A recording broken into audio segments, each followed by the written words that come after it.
बाबा के बूटी ले आना गे। जाही तो देवघर नगरिया छोड़ी बाबा के बूटी ले आना गे।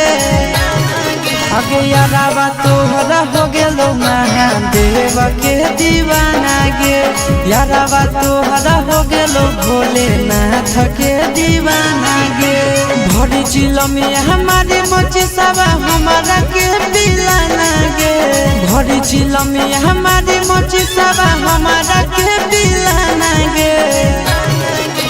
यारावा तोहरा हो गेलो महाकाल के दीवाना गे। यारावा तोहरा हो गेलो बम बम भोले के दीवाना गे।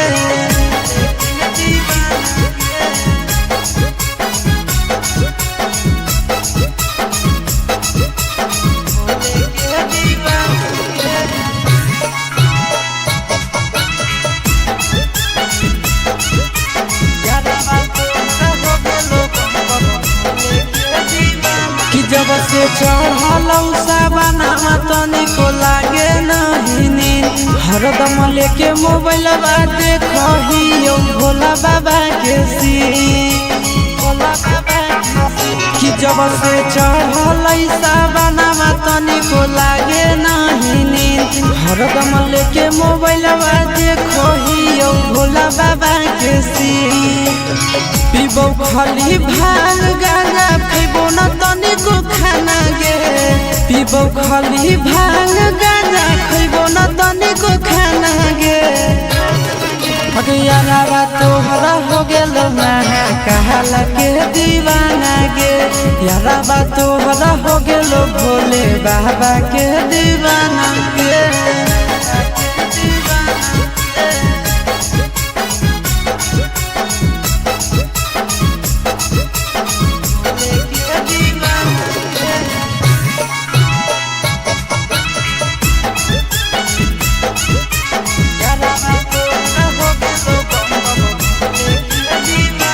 जैसे पिया हो भोला वैसे पी जैतो आशीष।